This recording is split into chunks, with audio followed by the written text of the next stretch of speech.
It is what it is. It is a empty comparison. It's absolutely never find that the true answer to that question. It's a circular conversation. It's just going to keep You're going. never going to get and it right I understand. but it's great to talk about. 100% to talk about. The man who never lost in the NBA Finals, Michael Jordan, just shook the biggest debate in sports history. And he didn't do it with another championship run or a dramatic buzzer beater.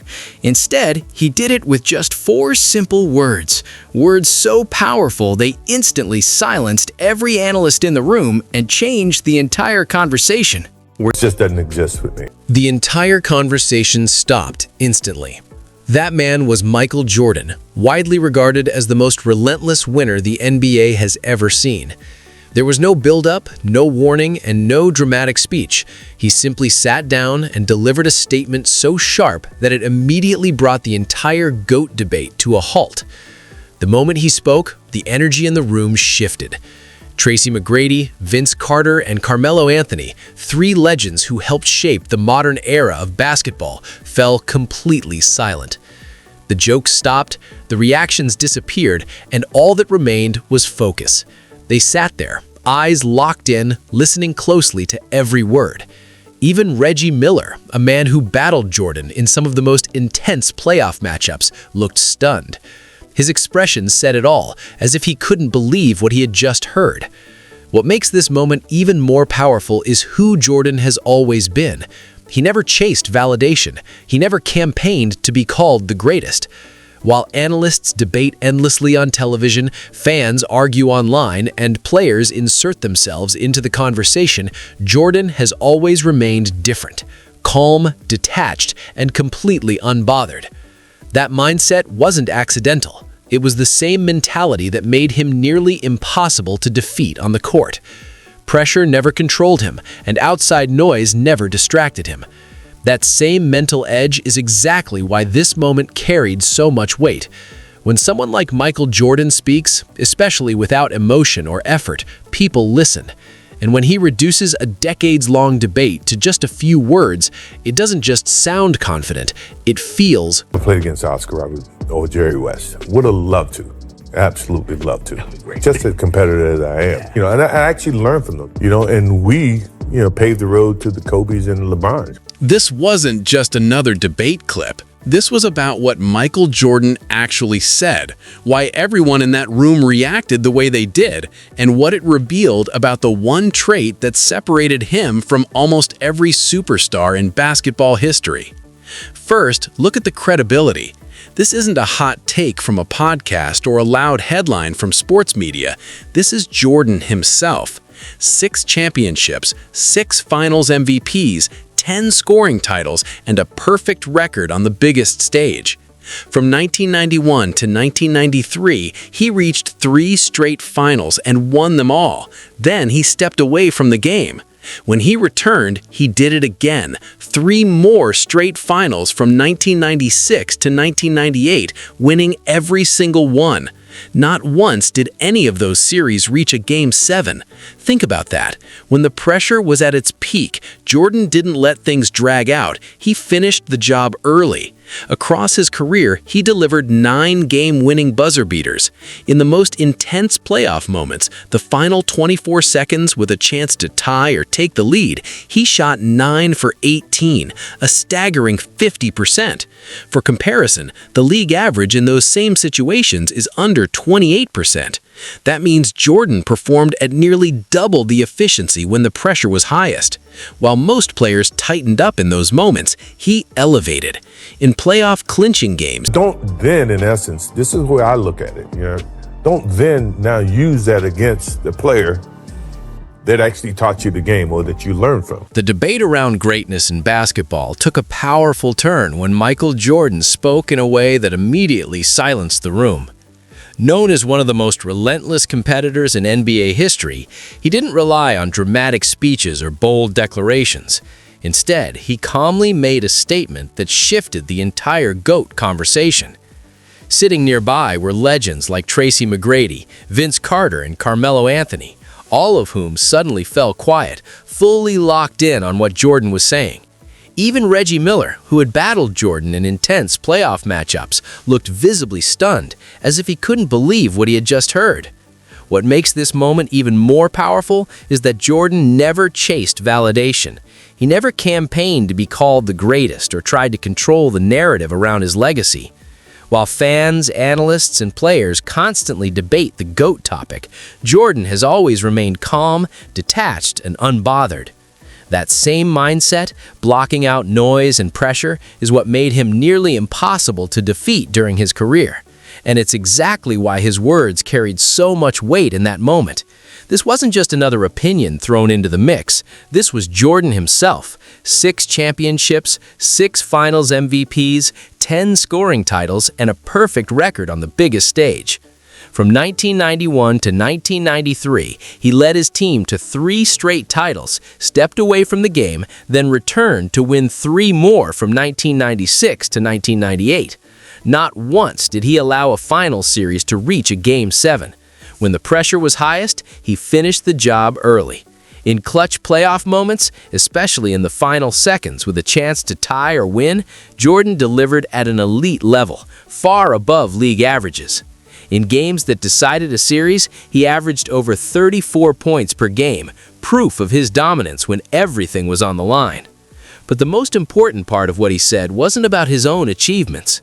Instead of dismissing others like LeBron James or comparing eras, Jordan shifted the focus completely. He spoke about the legends who came before him, specifically acknowledging You're never going to win when you get into the GOAT discussion because everyone's going to have their opinion. I think where the old heads get upset is this younger generation wants to talk about, well, Mike only played against plumbers. These guys really, they need to stop that and respect the guys that came before in the 60s and 70s. The truth is, the GOAT debate has never really been just about stats, scoring titles, or championship rings. When Michael Jordan spoke on it, he made something very clear without raising his voice or showing any ego. The real issue is the way the conversation is framed. Too often, the debate unintentionally disrespects the generations that came before. There's a growing narrative that because today's players are bigger, faster, and more skilled, it somehow diminishes the greatness of earlier legends. But that idea ignores a fundamental truth. The modern game exists because of those pioneers. Jordan didn't argue angrily. He simply pointed out that evolution in the sport doesn't erase history, it builds on it. Greatness isn't replaced, it's layered over time. That perspective hit even harder when Reggie Miller reacted in real time. As someone who competed directly against Jordan and understands the intensity of that era, Miller's response carried weight.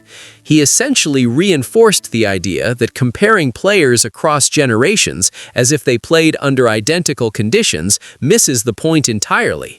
Different eras come with different rules, styles, physical demands, and cultural contexts. What Jordan, and indirectly Miller, highlighted is that the debate becomes flawed the moment it turns into this era versus that era. It creates a false choice, where appreciating one legend feels like it requires diminishing another. In reality, players like LeBron James, Jordan, and those before them are all part of the same story, each pushing the game forward in their own time. So the real takeaway isn't about picking a single name at the top. I mean, Wilt Chamberlain, Bill Russell had 11 championships. Yeah. I mean, how do you just push them in the corner and say, oh, we ain't gonna think about you. We forgot about you. That to me is where I get lost. The way people talk about past eras today says a lot about how the GOAT debate has drifted off course. Terms like plumbers get thrown around casually, as if the legends who built the game were somehow less skilled or less important. But that mindset completely ignores what those players actually accomplished. Take Oscar Robertson, for example. Long before the modern pace and space era, he averaged a triple-double for an entire season, over 30 points, 12 rebounds, and 11 assists per game in 1961-62. At that time, those numbers weren't just impressive, they were almost unimaginable. He redefined what a complete basketball player could be.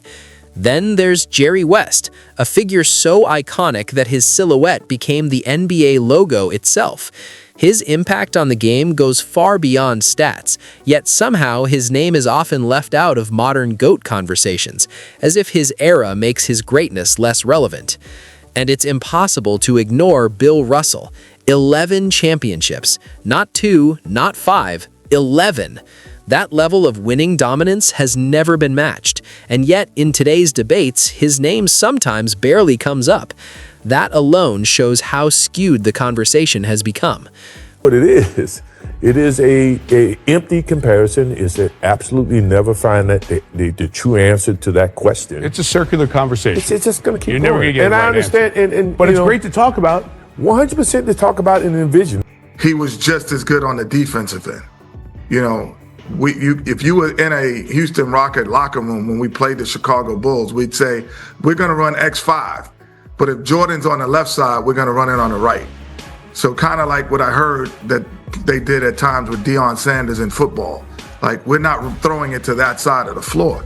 So not many players had the complete package, both on the offensive and defensive end, where they could Have no animosity against today's players, but you do have certain players that do have animosity because of the forgottenness of what their contribution has been to the game. I mean, I always say, think about what MJ was doing. He was averaging 30 plus in the hand-checking era, in the physical era where there wasn't very many flagrant fouls. You know, so I just hate the conversation. Really, I entertain it, but I hate the conversation. yeah, I think he understands. MJ understands what this is all about. Yeah. Like one thing I appreciate about him is he's never gonna feed into that topic right there, right? That conversation. So for him to say the guys that he named and picked, and let's look at this from a generation standpoint. We got to go from GOAT to greatest of that time. What makes this moment even more powerful is that Michael Jordan wasn't speaking to protect his own legacy. He was speaking from a deeper understanding of the game, one that many people overlook whenever the GOAT debate begins. Basketball didn't just appear out of nowhere. It was built step by step, generation by generation, by the players who came before. And when it came to LeBron James, Jordan didn't dismiss him or downplay his greatness. Instead, he showed respect. He said he would have loved to face LeBron in his prime, both of them at their absolute best. That alone